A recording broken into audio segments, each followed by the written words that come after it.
하나님의 말씀 누가복음 2장 41절부터 52절까지 보겠습니다. 신약성경 90페이지, 91페이지 성경을 다 찾으시고 우리 아이들도 같이 성경을 보겠습니다. 41절부터 52절까지 다 함께 읽겠습니다. 그의 부모가 해마다 6월절이 되면 예루살렘으로 가더니 예수께서 12살 되었을 때에 그들이 이 절기의 관례를 따라 올라갔다가 그 날들을 마치고 올라갈 때에 아이 예수는 예루살렘에 머무셨더라. 그 부모는 이를 알지 못하고 동행 중에 있는 줄로 생각하고 하룻길을 간 후 친족과 아는 자 중에서 찾되 만나지 못하며 찾으면서 예루살렘에 돌아갔더니 사흘 성전에서 만난즉 그가 성전들 중에 앉아서 그들에게 듣기도 하시며 묻기도 하시니 듣는 자가 다 지혜와 대답을 놀랍게 여기더라. 그의 부모가 보고 놀라며 그의 어머니는 이르되 아이야 어찌하여야 우리에게 이렇게 하였느냐 보라 내 아버지와 내가 근심하여 너를 찾았노라. 예수께서 이르시되 어찌하여 나를 찾으셨나이까 내가 내 아버지 집에 있어야 될 줄을 알지 못하셨나이까 하시니 그 부모가 그가 하신 말씀을 깨닫지 못하더라. 예수께서 함께 내려가사 나사렛에 이르서 순종하여 받드시더라. 그의 어머니는 이 모든 말을 마음에 두니라. 예수는 지혜와 키가 자라가며 하나님과 사람에게 더욱 사랑스러워 가시더라. 아멘. 네, 오늘 말씀 제목이 내 아버지의 일 또 집입니다. 이 제목에 대해서는 어제 보신 분들이 궁금하셨을 것 같은데 오늘 분명히 이 제목 속에 답을 다 찾고 또 한 주간 살아가시길 바라는데요. 예배드리기 쉽지 않네요. 감사하는 마음으로 찬양인도 안에 또 제가 또 마음이 또 하나님 감동 주셨는데 또 기도하신 또 권사님까지 또 막 울으셔가지고 이 말씀 전하겠나 싶었는데 다행히 또 하나님 은혜를 이렇게 섰습니다. 내 아버지의 일과 집 이렇게 했는데요. 오늘 우리 권사님도 기도하신 것처럼 어떻게 하러 오셨죠? 예배. 뭐야 또 집사님 이거 좀 지워줄 수 있을까요? 이게 왼쪽 걸 좀 지워줄 수 있을까요? 가셨나? 집사님 안 계시는? 미리 다 보셔도 재미가 없을 텐데 재미로 하는 건 아니지만 집사님 안 계신가요? 어디 가셨나? 하나 더 넘길게요. 이렇게 해서 이게 제가 실수를 했네요. 근데 뭐였죠? 서론이 예배. 우리 눈에 착각과 예배라는 건데요. 저 왼쪽에 참 적혀 있죠. 우리 눈에 착각과 예배 이 무슨 말이냐 이게부터 설명해야 되는데 착각이라는 단어를 우리는 잘 알고 있죠. 착각이 무엇입니까? 아차 이런 거 있잖아요. 분명히 그랬는데 그런 줄 알았는데 아니네 이럴 때가 많잖아요. 우리는 착각이 정말 많습니다. 우리도 예배 드릴 때마다 계속해서 지금 흘러가고 있는 메시지인데 착각하면서 예배 드릴 때가 있어요. 말 그대로 말은 예배 드린다 해놓고 말만 드리러 온다 해놓고 매일 우리는 착각하고 또 뭔가를 받으러 오는 착각을 하죠. 그래서 예배라는 단어 금요일을 설명했지만 영어로 월십 또 서비스 이런 뜻이거든요. 우리가 많이 하는 착각이 뭐냐면 자꾸 서비스를 받으러 가요. 예배는 서비스 받으러 오는 게 아닙니다. 서비스도 받죠. 근데 그게 먼저가 아니라는 거죠. 하나님께 서비스를 드리는 거죠. 헌신과 봉사와 영광을 돌려드리는 거죠. 월십도 뭐냐? 나에게 하나님이 주신 어마어마한 가치를 받는 것도 맞지만 그 이전에 내게 있는 모든 가치를 주님께 올려드리는 것이 월십의 의미입니다. 그래서 우리는 알고 있는데 자꾸 착각하는 게 있잖아요. 예배. 지금도 우리 여러분 알고 있으면서 착각할 수 있어요. 또 내가 뭔가 또 하나 건져야겠다. 맞지만 좋은 마음입니다. 틀렸단 마음 아니에요. 여러분의 눈과 저의 눈은 또한 가장 많이 착각하는 것 중에 하나가 뭔지 아세요? 눈이에요. 눈. 자주 설명하지만. 근데 이 착각이 우리 눈에는요. 이제 가까이 있는 것은 지금 작게 보이고 지금 저기 멀리 있는 것은 가까이는 크게 보이고 멀리 있는 것은 작게 보이는 착각이잖아요. 착시 현상이라 그런데 이거는 하나님이 기가 막히게 우리 눈을 만드신 작품이에요. 이게 나쁜 아니죠. 이 가까이 있는 것도 크게 보이고 뒤에 있는 것도 크게 들으면 이게 눈이 제대로 돌아가겠습니까? 맞죠? 막 금방 깍 차버리지, 맞죠?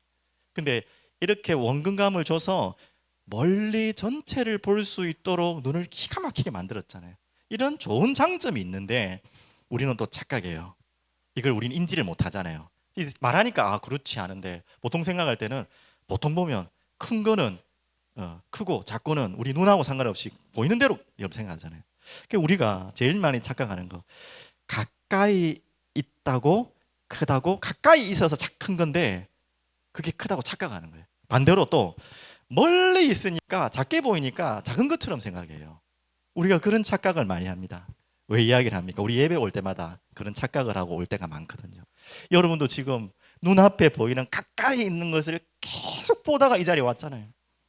멀리 보지 못하는 근시안으로 가까이에 있으니까 크게 보이는 것들로 봤잖아요. 그게 뭡니까? 뭐 현실일 수도 있겠고, 그 현실 속에 있는 막막함도 있을 수 있겠고, 또 반대로 너무나 달콤함도 있겠죠. 유혹도 있겠죠. 쾌락도 있겠죠. 그것에 눈이 각 가려져 가지고 그 뒤에 거를 보지 못하고 가까이 있으니까 커지니까 그게 중요한 건 줄 알고 대단한 건 줄 알고 딱 눈을 덮어갖고 보고 이 자리에 앉아 계신 분들도 저를 비롯해 분명히 있을 겁니다. 그래서 우리는 착각해야 돼. 착각을 빨리 벗어나야 돼. 크게 보인다고 해서 그게 큰 게 아니라니까요. 여러분 눈앞에 보이는 그 큰 지금 뭐 여러 가지 있잖아요. 너무 눈앞에 가까이 있으니까 크게 보일 뿐이지 그게 큰 게 아니에요. 그 뒤에 누가 계십니까? 크기를 가늠할 수 없는 창조주 하나님이 계시고 성삼위 하나님이 계세요. 예배 때마다 우리는 그걸 보러 가는 거예요. 우리는 날마다 그게 어두워지잖아요. 그래서 삶에서도 우리가 예배를 드리라는 목적도 그겁니다. 우리 막 가까운 것만 보고 있으니까 그게 다라고 보고 있고 그게 눈을 덮어버리니까 어마어마하게 이 세상을 그 가까운 그 모든 것을 창조한 창조주가 안 보이는 거예요. 그러니까 또 넘어지고 속고 또 와가 예배에서 뭡니까? 이 가까이 눈앞에 덮인 그것 좀 치워달라고, 그것 좀 해결달라고, 아니면 그것 좀 채워달라고, 그것 좀 요구하고 그걸 얻기 위해서 또 우리는 올 수 있다는 것입니다. 그런 착각 속의 예배를 우리는 드릴 수 있어요. 그래서 빨리 착각에서 벗어나야 됩니다. 그래서 오늘 이 이야기를 이제 서론에 여러분 드린 이유는 자, 이게 또 결론으로 연결됩니다. 계속해서 연결됩니다. 잘 생각하시고 그럼 오늘 이야기를 한번 보겠습니다. 누가복음 2장 41절부터 52절까지인데 설명이 그렇게 어려운 내용은 아니잖아요. 상황에 대한 이 스토리이기 때문에 어렵진 않죠. 간단하게 설명하면 뭡니까? 지금 6월절에 믿음이 좋은 부모님의 자녀로 지금 자라고 있는 예수님이 6월절 절기를 지키기 위해 율법을 지키는 모든 유대인들, 믿음에 좋은 사람들은 예루살렘으로 가서 성전으로 가서 6월절 예식을 지켜야 되는 거예요. 지금 그런 이야기입니다. 근데 거리가 굉장히 멀죠. 며칠 길을 가야 되죠. 근데 갔다가 끝나고 돌아왔는데 지금 누가 안 온 거죠? 예수님이 안 왔어요. 지금 나이는 무슨 나이입니까? 열 몇 살입니까? 12살. 딱 지금 건이 나이 거예요. 지금 건이 나이 딱 맞죠? 조만한 나이. 작다고 하면 작고 크다고 하면 클 수 있겠지만 아직 그래도 어리죠. 근데 집에 와 보니까 오다 보니까 안 보이는 거예요. 왜 막 가족들 막 많으니까 무리들이 가니까 막 당연히 따라오겠지 생각했는데 찾다 보니까 없어요. 이거 어떻게 되면 큰일 났죠. 이 어린아이를 놔두고 가버렸으니까. 그래서 빨리 다시 찾다가 다시 돌아가서 헤매다가 어디서 만난 겁니까? 성전에서 만났어요. 거기에서 이제 중요한 예수님과의 이 마리아와 요셉과의 대화가 나오는데 그 대화를 가지고 오늘 중요한 주제와 말씀을 나누겠습니다. 뭐 간단하게 얘기 드리면 철없는 아이가 엄마 떠나가지고 딴짓하다가 길 놓치고 딴짓하고 있다가 잡혀가는 그런 이야기 같지만 지금 그런 이야기는 아니잖아요. 그 속에 엄청난 반전의 메시지가 숨겨져 있습니다. 자, 이 메시지를 통해서 여러분이 오늘 착각에서 벗어나야 될 게 있습니다. 내가 누구이고 나는 어디에 있어야 되고 무엇을 해야 되는지 우리는 다 알고 있지만 착각하고 있는 거 이것을 정말 빨리 확인하셔야 됩니다. 오늘 제일 먼저 이 부분을 이야기하는 것은 지금 예수님의 부모, 육신적인 부모죠. 마리아와 요셉도 지금 착각 속에 빠진 거예요. 지금 그 이야기를 하려고 합니다. 그래서 예수님이 지금 그 이야기에 대해서 깨우치기 위해서 부모지만 건방진 표현이 아니에요. 예수님이 하나님이시기 때문에 지금 부모님이지만 불효적으로 말하는 것이 아니라 깨우치기 위한 이야기를 하는 거예요. 그게 49절이 오늘 예수께서 이르시되 어찌하여 나를 찾으셨나이까 내 아버지 집에 있어야 될 줄을 알지 못하셨나이까? 오늘 이 한 구절이 여러분에게 다 전달할 메시지. 자, 그러면 예수님 왜 이렇게 얘기하셨을까요? 걱정하시는 부모 분명히 알고, 근데 왜 또 이렇게 뜬금없는 이야기 하셨을까요? 그리고 그 말을 하자마자 어머니와 아버지가 알아들었다, 못 알아들었다? 얘가 무슨 소리를 하는 거예요? 아니, 뭔 소리를 하는 거야? 이렇게 되는 거예요. 지금 이 예수님의 아버지, 어머니가 지금 뭔가를 못 깨닫고 착각하고 있는 거죠. 분명히 알았는데 지금 그 이야기를 한번 해보겠습니다. 예수님 뭐라고 하셨습니까?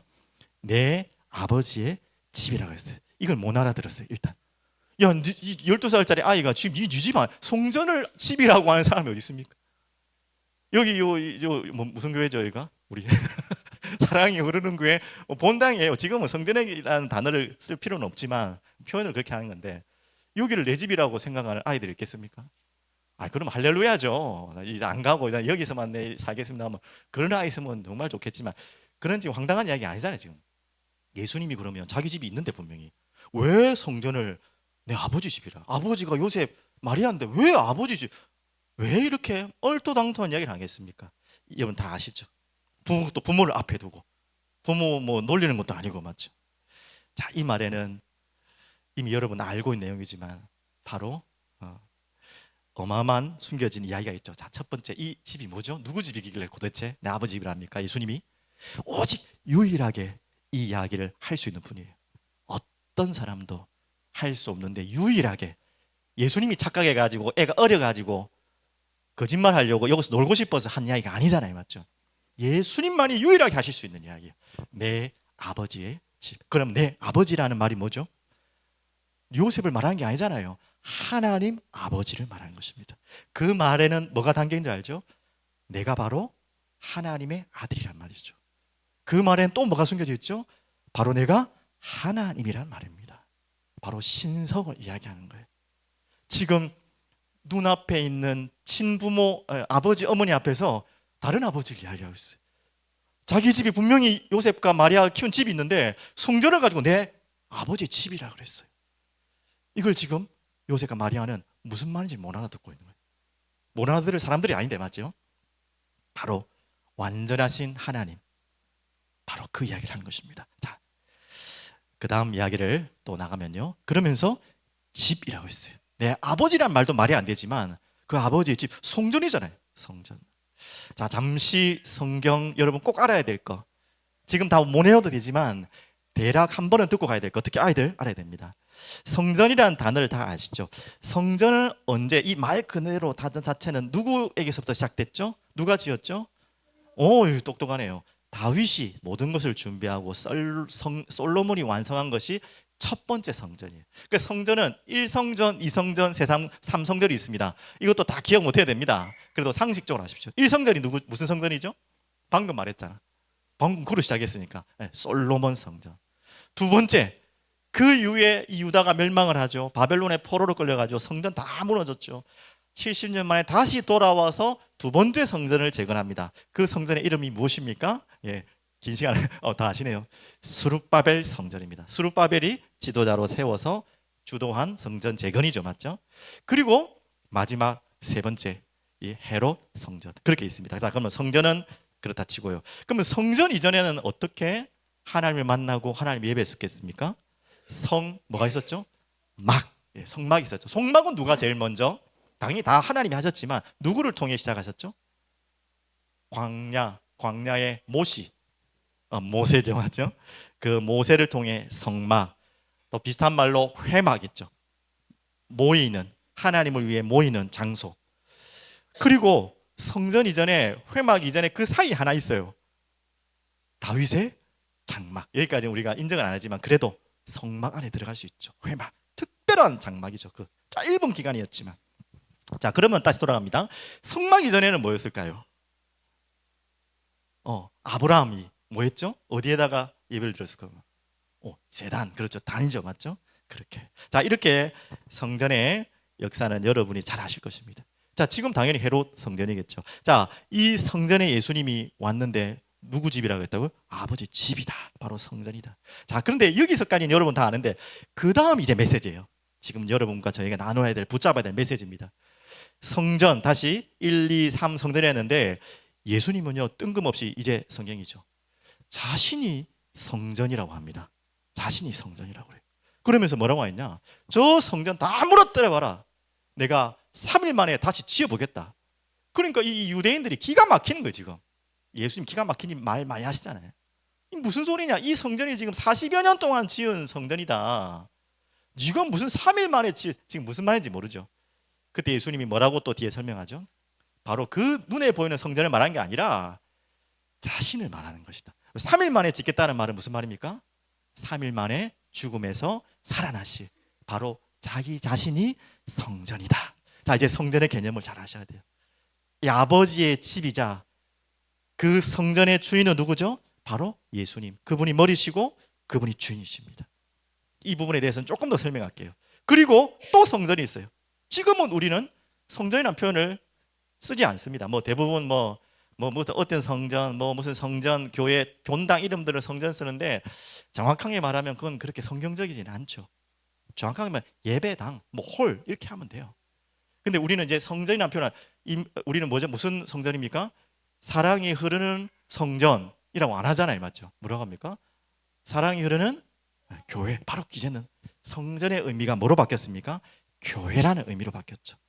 그래서 그 성전에서 교회로 바뀌는데 역할을 하신 분이 누굽니까? 바로 당연히 예수 그리스도. 그분의 십자가의 죽으심으로 성령이 오심으로 이제 누가 교회다? 한마디로 이거 진짜 어려운 이야기인데 잘 이해하셔야 됩니다. 내 자신이 교회다. 또 뭐가 교회입니까? 이런 나와 함께하는 무리, 이런 모임이 또한 교회입니다. 여러분 그걸 기억하셔야 돼요. 이렇게 이제 성전의 개념들이, 교회의 개념들이 이제는 교회까지 오는 거예요. 그러면 이제 길게 얘기했는데 한마디로 성전, 성막, 회막, 단, 예수님, 교회 이 모든 걸 통틀어서 그러면 성전이라는 하나의 상징적인 언어로 오늘 이야기를 해서 뭐 하는 곳입니까 도대체? 그러면 다른 말로 교회는 뭐 하는 곳입니까? 왜 성전을 우리에게 주셨고 교회를 이 땅에 남기셨습니까? 그게 뭐죠? 바로 하나님을 만나는 곳이에요. 맞죠? 그래서 하나님을 만나고 뭐 하죠? 결국은 예배하는 곳이 바로 교회입니다. 오늘 그 이야기를 예수님이 하고 계신 것입니다. 자, 여기에서 이제 다음 넘어가겠습니다. 지금 이 말씀 그대로 나옵니다. 내 아버지의 집에, 그 다음에 뭐였죠? 있어야 될 줄을 49절만 오늘 집중적으로 보시면 됩니다. 내 아버지 집이 이런 의미고요. 있어야 될 줄을 알지 못하셨나이까. 지금 하나하나 깨닫지 못하는 마리아와 요셉의 착각을 하나하나 메시지로 겸손하게 깨우치고 있는 장면입니다. 내 아버지 집이 이런 곳이고, 무슨 말인지 이해됐죠? 그 다음에 있어야 될 줄을 모르나. 왜 그러면 예수님은 아버지 어머니 따라서 같이 안 가고 혼자 남아가지고 뭔 일을 하고 있었습니까? 또 예수님은 무슨 일을 하고 해야 됩니까? 바로 있어야 될 줄이란 말이 바로 내 아버지의 일을 말하는 것입니다. 그곳에 있었던 것은 그냥 아버지 어머니를 무시하려는 것도 아니고요. 성전에서 재미난 놀잇감이 있어서 놀다가 잊어버린 것도 아니고요. 아버지의 일을, 아버지의 집에서 내가 아버지의 일을 하기 위해서 내가 남아 있는 것이다.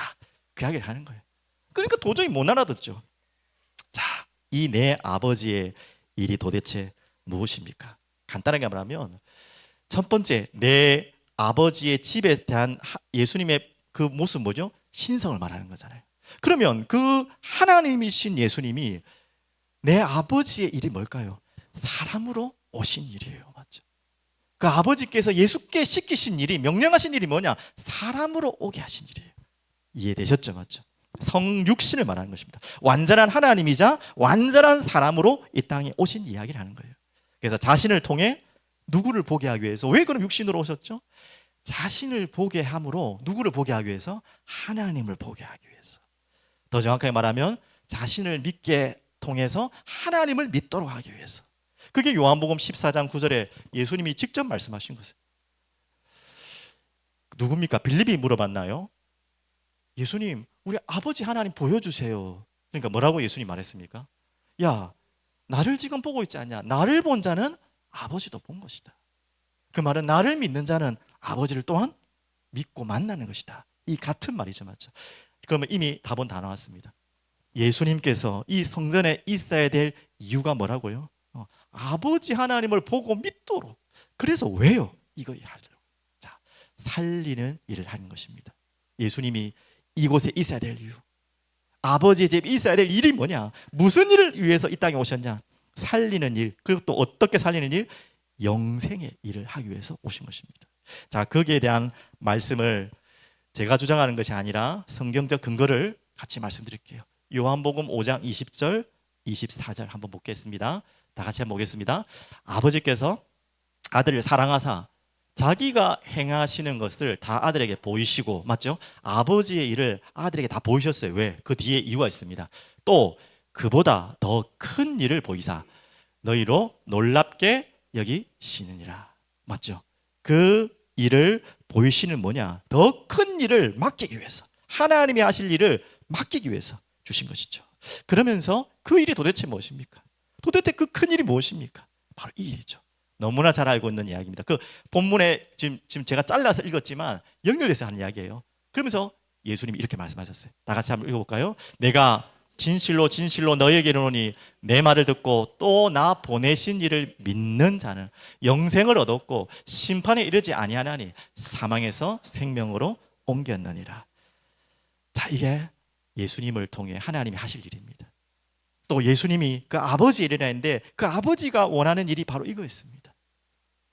예수를 통해 하나님을 보게 하고 믿게 해서 영원한 영생을 주시는 일이죠. 그걸 맡기신 거죠. 그래서 오늘 그냥 지나치면서 읽었지만 누가복음 2장 41절에 지금 어떤 절기죠? 이때가 유월절, 우연이 아니겠죠. 유월절 절기에 가족들과 유월절 예식을 지냈다가 가족들은 다 돌아가 버리고 누구만 남았다? 예수님은 남았다. 뭔가 의미 있지 않습니까? 유월절에 반드시 필요한 게 뭐죠? 빠지면 안 되는 게 뭐죠? 유월절에 어린 양이죠. 맞죠? 그래서 예수님을 세례요한이 볼 때 뭐라고 했습니까? 세상 죄를 지고 가는 하나님의 어린 양이로다. 맞죠? 바로 이 예수님이 이 성전에 머물러 있어야 될 이유는 뭡니까? 유월절 행사를 하기 위해 하나님 아버지께 나아가기 위해서 반드시 있어야 될 제물이 누구입니까? 바로 양과 소예요.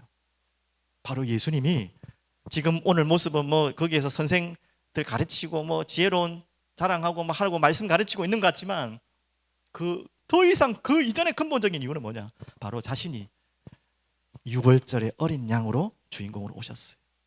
요한복음 13장 1절에도 잘 나와 있잖아요.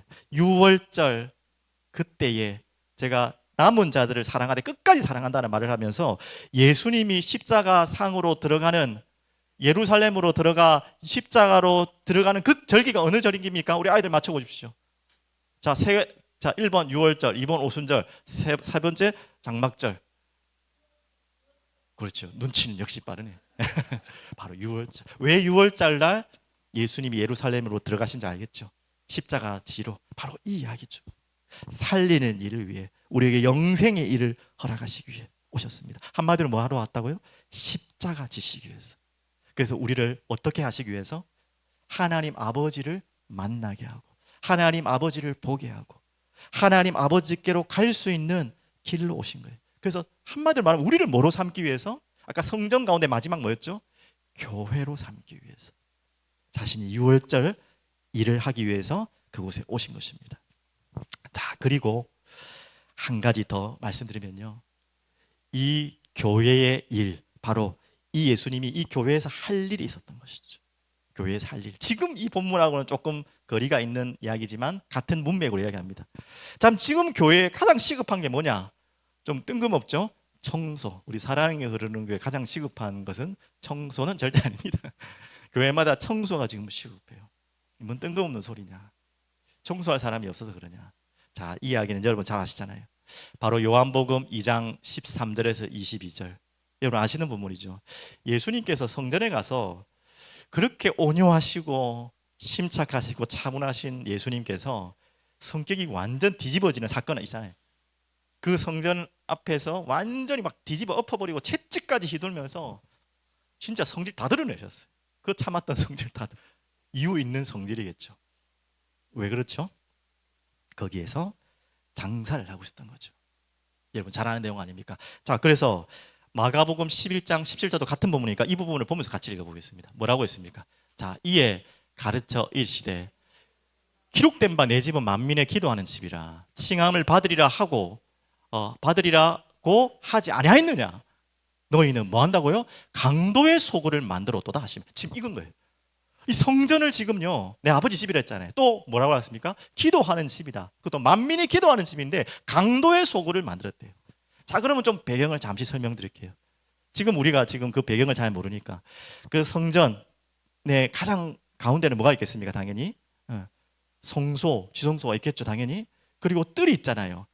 여인의 뜰, 그 제사장이 있는 뜰이 있고, 그다음에 여인의 뜰이 있고, 가장 바깥에 무슨 뜰이 있죠? 다 아시잖아요. 이방인의 뜰이 있는 거예요. 가장 바깥쪽에 이방인의 뜰. 그 이방인의 뜰에서 뭐 했습니까? 이 재물들을 매매하고 팔고 하는 거예요. 그러니까 이제 멀리서 양이나 소를 끌고 오다 보면 그 아이가 다칠 수도 있고 뭐 이렇게 오만 데려오는 게 보통 일이 아니잖아요. 그래도 흠 없는 걸 바쳐야 되니까. 그러니까 얼마나 편리합니까? 데려오는 것이 아니라 자기가 키운 걸 데려온 게 아니라 거기 딱 가가지고 그걸 사면 되는 거예요. 자, 그러면 여기 기업 경영하시는 분들, 사업하시는 분들 딱 머리 돌아가야죠. 뭐가 생각납니까? 야, 이게 장사 되겠네. 장사 안 되겠습니까? 공짜로 되는 게 아니에요. 다른 데에서 또 살 데가 없어요. 독점 중에 독점이죠. 값은 부르는 대로 값이겠죠. 그러면 그 자리를 차지한 사람이 누구겠습니까? 그 상권을 차지할 사람이 누구냐예요. 누구의 그 상권을 주겠어요? 아무나 다 들어올 수 있는 공간은 안 되잖아요. 그럼 그 상권을 맡은 사람은 대박 나는 거예요. 그냥 뭐 장사 걱정할 필요 없는 거예요. 반드시 예배드려 와야 되고 양을 바쳐야 되는데 그걸 사고 팔아야 되는데 값은 자기 마음대로 매길 수 있어요. 그리고 어디 대처할 수 있는 곳이 없어요. 하물며 병들었고 뭐 흠한 거 팔아도 할 말이 없어요, 그냥. 자, 그러면 이해되셨죠? 그 성전에서 그걸 팔 수 있는 사람은 자기가 무슨 권리로 팔겠냐고요. 그거만 팔 사람 좀 니나 내나 다 팔려 할 거 아닙니까? 누구와 결탁이 돼야겠죠? 예, 그 성전의 주인 노릇을 했던 대제사장들과 서기관들과 결탁을 하고 커미션을 먹어야 되는 거예요. 무슨 말인지 알겠죠? 그러면 그 제사장들, 서기관들이 얼마나 많은 부를 축적하겠습니까? 서로 뭐 윈윈일 수 있겠지만 이 모습을 예수님이 그대로 본 거 아닙니까? 그러면서 중요한 것은 어느 뜰에서 그걸 했다고? 당연히 성전 마당 안에는 갈 수 없잖아요. 이방인의 가장 팔기 좋은 장, 밖에서는 좀 불편하잖아요. 이게 바운다리가 없으니까. 안에 들어와서 제일 팔기 좋은 이방인의 뜰에서 판 거예요. 자, 그럼 오늘 제목 나왔죠. 이방인의 뜰은 많은 곳이라고요? 만민이 기도하는 집. 저걸 설명하면 이방인들이 들어오는 집이 바로 성전이 돼야 되는데 이방인이 들어올 수 없도록 다 막아버리는 거예요. 뭐 한다고? 매매하고 돈 남기고 한다고. 그것도 제사장과 이 양 파는 사람들이 이게 합력해가지고 이래서 그러니까 누가 못 들어옵니까? 이방인들이 들어오고 싶지도 않겠죠. 원래 하나님께서 이방인의 뜰을 만든 것은 그렇게라도 이방인이 들어와서 하나님께 기도하고 하나님을 만날 수 있도록 한마디로 딱 뜰을 만들어놨는데 그것을 매매를 하고 장사를 하니까 이방인이 들어왔다가도 들어올 자리도 없고요. 솔직히 들어와서 그거 보고 무슨 하나님을 향해 기도하겠습니까? 아이고 장사치들 뭐 장사하는 데 와가지고 내가 뭘 하나님을 만나? 들어오다가 나가겠어요. 침 뱉고 에이고 이런데 무슨 하나님이 안 그러겠습니까? 그 예수님 지금 성질 나오겠습니까? 안 나오겠습니까? 그것을 뒤집어 엎은 거예요. 엎은 거예요. 자, 지금 무슨 이야기 한 거 알겠죠? 왜 지금 가장 시급한 게 성전 청소라고 했는데 이해되시죠? 맞죠? 지금 이게 성전 청소입니다. 그러면 이 성전에서 가장 시급하게 청소해야 될 게 뭡니까? 바로 이것을 제거하는 것입니다.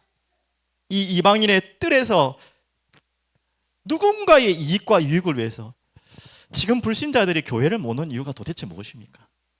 당연히 듣지 못해서도 맞습니다. 몰라서 그런 것도 맞습니다. 하지만 그것보다 더 심각한 문제는 무엇이냐? 그것도 맞지만 교회를 와서도 교회를 다니고 싶지 않은 거예요. 저도 이 앞에서 부끄럽지만 목사를 봐도 목사를 통해서 예수를 보지를 못하는 거예요. 하물며 반대를 보는 거예요. 다 사기꾼처럼 보이고 도둑놈처럼 보이고 뭔가 사업하는 것처럼 보이고 경영하는 것처럼 보이고 그것을 가지고 부를 축적하고 그걸 가지고 떵떵거리고 사는데 불신자들이 볼 때 뭐라고 생각했습니까? 얼마나 많은 뉴스와 매체에서 부끄러운 이야기지만 그렇습니까? 꼭 그거로만 우리가 복음 전하는 것은 당연히 아니죠. 근데 이미 우리가 이방인의 뜰 다 가둬놔버렸죠. 다 막아놨죠. 자, 한 가지만 더 설명드릴게요. 자, 그러면서 다시 돌아갈게요. 예수님이 그 성전 청소를 다 그냥 엎어놓고 무슨 이야기를 했냐면 이야기를 한 거예요. 저 성전 다 허물어 버리겠다. 이제 이해되셨죠? 그냥 가망의 성전을 왜 그냥 허문다고 했습니까? 이런 성전이 돼버리니까 허물어 버리겠다는 거예요. 무슨 말인지 알죠? 그런 성전은 허물어져 버려야 되는 거예요. 이방인이 들어와서 하나님을 예배하고 하나님을 만나야 되는데 그 통로를 다 막고 있어요. 누가? 제사장이 막고 있고 신자들이 다 막고 있는 거예요. 그 통로를 다 막고 있는 거예요. 그러니까 그런 성전이 왜 필요하냐 이 말이에요. 그거 다 허물어 버리겠다. 그러면서 이 열받아 사마리아라, 내가 성전 되겠다는 거예요. 그거 다 허물어 버리고 내가 성전 되겠다. 3일 만에 내가 다시 짓겠다 이 말이에요. 그 이방인의 뜰을 통해서 하나님을 만나야 될 그 성전이 성전 역할을 못하고 제사장 나라라고 선택해난 이 이스라엘이, 제사장 나라가 뭡니까? 이 이스라엘 통해 열방이 하나님을 알도록 선택하신 민족이잖아요. 잘난 민족이 아니라. 제사장은 뭐 하는 것입니까? 하나님께로 가도록, 하나님을 보도록 그 역할을 해야 될 제사장인데 하나님을 보지 못하도록, 하나님께로 가지 못하도록 길을 막고 있는 거예요. 그런 성전은 엎어버리겠다는 거잖아요. 그래서 내가 성전 되겠다는 거예요. 그래서 이런 성전 필요 없다. 그래서 내가 곧 길이요 진리요 생명, 내가 그 길이 되겠다. 성전 문을 막고 있는 그 길을 내가 뚫어버리겠다. 내가 곧 길이요 진리요 생명이에요. 나로 말미암지 않고는 아버지께로 올 자가 없느냐. 그 말이 그거 연결되는 거예요. 어마어마한 이야기죠, 맞죠? 그렇게 해서 성전 허물어보겠다는 거예요. 그 성전 청소. 오늘 많은 우리에게는 마음 아프지만 가슴에 담아야 될 내용입니다. 이 일을 위하여 예수님 오셨다는 거예요. 이해되셨죠? 자, 그러면 마지막 결론입니다. 마가복음 11장 17절 했죠. 예. 그리고 이제 마지막 있죠. 뭐라고 했습니까? 내 아버지 집에 있어야 될 줄을까지 했습니다. 오늘 한 줄을 이렇게 착실하게 지금 풀고 있는데요. 알지 못하셨나이까 하시니. 오늘 이 부분을 가지고 여러분 서론으로 던진 것입니다. 근데 이건 알아야 될 사람이잖아요. 아버지, 어머니는 다 예수님이 어떻게 태어난지 알잖아요. 그리고 이미 천사를 통해서 하나님의 심부름을 받아서 예수가 어떤 존재인지 이미 우리가 배웠잖아요. 그것을 요셉도 들었고 마리아도 들었어요. 근데 지금 이 상황을 지금 뭡니까? 마리아와 요셉이 이해를 못하고 있는 이야기죠. 내 아버지 집이란 말도 이해를 못하고, 그리고 거기 있어야 되는, 왜 예수님이 거기 있어야 되지? 라는 그 의미도 다 이해하지 못하는 것입니다. 자, 이 부분을 통해서 우리가 반드시 찾아야 될 게 뭐냐? 우리 눈의 착각입니다. 우리를 일으킬 수 있다는 거예요. 이 마리아와 요셉이 뭐 신앙이 잘못됐다, 저는 그렇게 말하는 건 아니고, 우리 또한 순간순간 그런 착각에 너무나 많이 신앙생활을 할 수 있다는 거예요. 특히 믿음 좋은 분들도 마찬가지예요.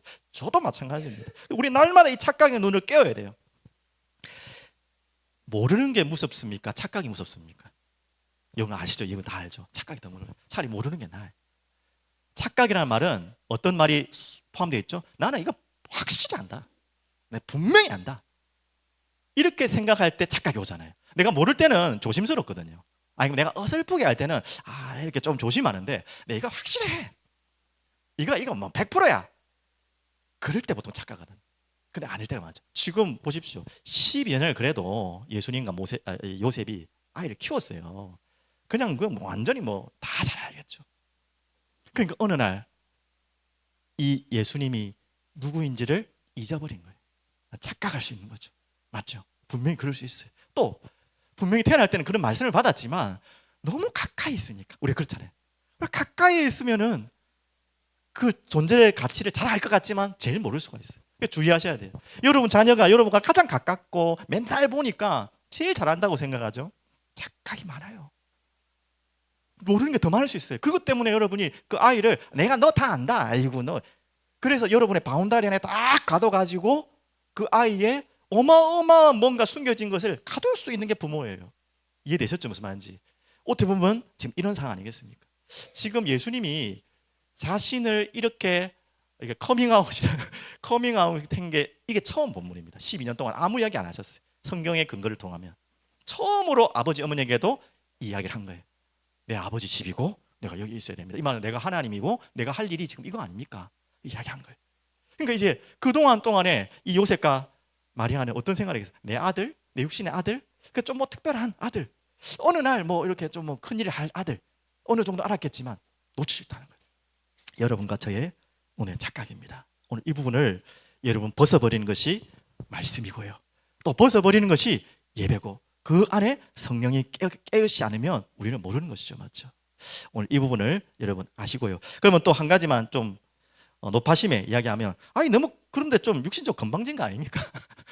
아무리 그래도 12살 아이가 부모한테 그래도 아무리 육신이 보는데 그게 아니라는 증거로 51절을 좀 근거로 드립니다. 예수께서 함께 내려가사 나사렛에 뭐라 했죠? 이르러 순종하여 받으시더라. 그래서 얘가 반항아가 돼가지고 이제 미운 이제 사춘기가 돼가지고 반항하려고 아버지 어머니께 한 말이 아니라 모든 것에 다 순종하면서 뒤에도 나오잖아요. 사랑스럽게 자라가는 아이였지만 이번만큼은 정확하게 한 거죠. 교만이 아니고 어떤 잘못된 도덕적인 것이 아니죠. 그걸 이야기하고 있습니다. 자, 그래서 우리가 조금 다시 한번 결론으로 적용해 봅시다.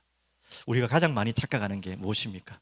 우리 자녀, 뭐 가까이 있는 분도 있지만 더 착각하는 사람이 있어요. 누군지 아세요? 여러분 자신. 여러분 자신에 대해서 착각 많이 한다. 여러분 자신이 여러분 자신만큼 많이 하는 사람이 어디 있습니까?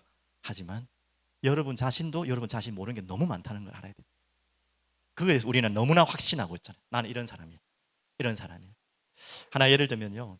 요즘 제일 뭐 많이 강연을 많이 하는 김창옥 씨 있잖아요. 자, 저도 한 번씩 들으면 와, 감동이 돼요. 어떤 분이 이분이 완전 무명일 때 원래는 성악을 전공했고 성악을 하려고 했던 사람이고 그 강연을 계속하면서도 성악에 대한 꿈을 버리지 못했대요. 항상 그냥 아르바이트로 한 거예요. 뭐 강연하는 거는 언젠가 돈 벌어가지고 성악하려고 했는데 자기에 대해서는 난 이렇게 생각한 거예요. 그런데 어떤 대표를 하나 만난 거예요. 쫄딱 회사가 망한 대표. 그래서 자살까지 시도하려고 하는 대표. 근데 자살까지 시도하는 대표가 이 김창옥 씨 우연히 이름도 없는 그 강연을 봤나 봐요. 근데 20번을 돌려본 거예요. 너무나 이제 죽을 만큼 힘드니까 그 강연에 자기 힘이 되는 거죠. 야, 그거 보고 제가 좀 마음이 좀 민망하더라고요. 아이고, 저 불신자인지 신자인지 잘 모르지만 하여튼 성경적인 근거는 알 텐데 뭐 강연하는 것 갖고도 사람이 저렇게 하구나 싶어요. 하여튼 20번을 듣고 이분이 이 사람을 아무도 모를 때 한 거예요. 뭐죠? 컨택을 한 거예요. 그래가지고 처음부터 말한 게 교수님 그랬대. 자기는 그건 강사인데 아무런 학위도 없어요. 공고 나왔어요. 공고. 학위도 없는데 교수님 그렇게 한 거예요. 그러니까 저 교수님 아닙니다. 그냥 강사입니다. 하니까 이 김창욱 그 대표가 하는 말이 교수라고 부르면 교수 돼요. 무슨 말인지 알겠죠? 자기도 자기 자신에 대해서 확신이 없었는데 이 누군가가 자신을 알아봐 준 거예요. 우리는 그럴 수 있다는 거예요. 맞죠? 내가 내 자신을 볼 때는 에이, 찌질이고 나는 진짜 성악해야 될 사람이고 이거로 성공할 사람이고 난 이거는 그냥 아무것도 그냥 이렇게 생각하는데 그걸 누군가 알아본 거예요. 계속 칭찬해 주는 거예요. 그러니까 이 사람이 그래서 결국 이 회사에 결국 망해가는 회사에 강연을 갔다가 그게 회사가 회복되고 커져가지고 이제는 이렇게 뜬 거예요. 그렇게 교수가 진짜 됐어요, 진짜로. 얼마나 참 어마어마한 이야기입니까, 맞죠? 또 뭐 이 자리에 앉아 계서 조금 민망하긴 하지만 제가 어느 이제 신방을 어느 가정에 하여튼 어디 갔는데 거기 신방에 계시는 우리 남자 집사님이 그 이야기 하시더라고요. 같이 따로 많이 같이 가셨는데요, 그 이야기 하시더라고요. 남자들은 무조건 칭찬을 해줘야 된다. 칭찬을. 그 이야기 하시더라고요. 그래, 그 너무 성경적인 진리거든요. 그것도 성경에도 분명히 그렇게 나오고 남자의 또 속성이기도 하고. 근데 너무 감사하게 그 와이프 되신 집사님이 그걸 잘하셨나 봐요. 얼마나 남자들이 뭔 일을 하다 보면 힘 빠질 일 많고 쪼글 쓸 일도 많고 우리는 남자들은 어깨 힘 빠지면 모든 게 다 빠지는 사람들인데 그럴 일이 많습니까? 근데 그 누구도 인정하지 않을 때 누군가가 그냥 근데 헛소리 하면 안 됩니다. 헛말로 그냥 에이 그냥 힘내라고 마음 안 되고 진심으로 그거는 다 들켜. 그럼 더 힘 다 빠져. 그거 아니고 진짜로 믿어주고 아무리 지금 안 되는 사람이고 안 될 것 같은 사람이라도 자꾸 칭찬해주면요 그 자리 간다니까 진짜. 그게 꼭 그게 뭐 100% 맞다 안 맞다 이전에 그게 있잖아요. 무슨 이야기 하려고 지금 돌려서 얘기합니까? 나를 가장 잘한다고 생각하는 나지만 나를 모를 수 있어요. 맞죠? 또 나를 가장 잘한다고 생각하는 가족이지만 그 가족도 나를 모를 수 있고 서로 모를 수 있어요.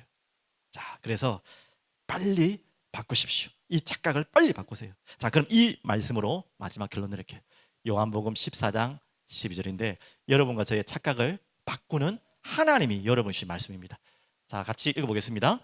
내가 진실로 너에게 이르노니 나를 믿는 자는 내가 하는 일을 그도 할 것이요 또한 그보다 큰 일도 하리니 이는 내가 아버지께로 감이라. 자, 이 말에 대해서 어려운 설명은 아니죠. 이해되시죠? 근데 여러분 이 말씀을 듣면서 아멘 할 수 있는 분 있습니까 지금? 어이구, 그렇죠. 저렇게 아무것도 모르는 아이는 할 수 있어요. 근데 머리가 똑똑하고 지금 생각하는 여러분과 저 같은 사람은 함부로 아멘이 안 될걸요. 지금 이 말은 예수님이 하신 말씀. 아니 남도 아니고 예수님이 하신 말씀이라니까. 제자들에게, 그 찌질이 제자들한테 뭐라고 했다고요? 내가 이제 나를 믿는 자는 내가 하는 일을 그도 할 것이요 또한 그보다 더 큰 일도 하리니. 이게 난 저 솔직히 이게 이해가 안 돼. 어떻게 우리 같은 게, 나 같은 게 아니 예수님이 하신 일보다 더 크게 할 수 있단 말이냐. 근데 하나는 예수님이 직접 말씀하신 거예요. 우리 보고 힘주는 말이 아니잖아요. 우리 보고 일어나라고 하는 말이 아니잖아요. 진짜예요. 조건 하나 있어요. 믿는 자에게. 나를 믿는 자. 무슨 말인지 알겠죠? 더 큰 일이라는 무슨 말입니까? 오늘도 그 이야기잖아요. 우리 예수님도 마찬가지죠. 아버지가 하는 일보다 더 큰 일을 예수님께 한대. 그 뭡니까? 바로 하나님 아버지 성부 하나님보다 더 큰 일. 이거는 여러분 딱 지금 착각하고 있는 머리의 개념이 뭡니까? 뭐 좀 부피가 크고 뭐 대단한 뭔가 그걸 생각하지 마시고, 이분이 할 수 없는 일을 할 수 있다면 그건 더 큰 일 아닙니까? 맞죠? 아니면 이분이 해야 될 일인데 이분에게 맡겼다면 그건 더 큰 일 아닙니까? 하나님께서 예수님께 맡긴 일이 뭐라고요?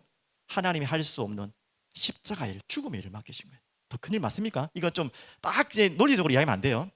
그러면 반대로 예수님이 또 우리에게 맡기신 일이 있어요. 그게 뭡니까? 그걸 여러분이 믿고 간다면, 예수님은 12제자 세우고 제자들 세우고 올라가셨단 말이에요. 그래서 우리에게 뭘 맡기셨죠? 땅끝까지 복음 전한 증인으로. 예수님이 못해서 우리 보고 했다는 말이 아니라 당연히 예수님이 하신 일이죠. 하지만 우리에게 맡기신 그 일이 작지 않다는 거예요. 진짜 예수님이 하실 그 일을 우리에게 맡겼기 때문에 우리가 맡은 그 일이 큰 일이에요. 자, 오늘 무슨 이야기입니까? 여러분이 그런 존재라는 거예요. 자꾸 내 자신을 보고 평가하지 마시고, 또 더 중요한 거, 남을 두고 평가하지 마십시오. 평가할 우리는 대상도 아니고 우리는 평가할 자격도 없는 존재. 하나님께서 우리를 다 아십니다. 여러분 그걸 야망을 갖고 힘을 내란 말 아니잖아요. 맞죠? 예수를 믿는 여러분들은 이런 존재라는 거 오늘 꼭 기억하시고, 오늘 여러분의 착각을 다 내려놓으시고 우리가 기도해야 될 것은 그분을 바라보는 것입니다. 오늘 그렇게 주님을 찬양하길 바랍니다. 원하고 바라고 기도합니다. 우리 하나님을 찬양하겠습니다. 우리 이 고백이 여러분의 오늘 중심의 고백되길 바랍니다.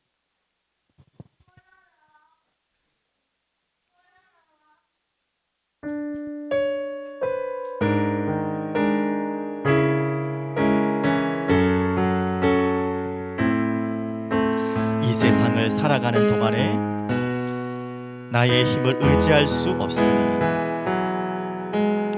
이 세상을 살아가는 동안에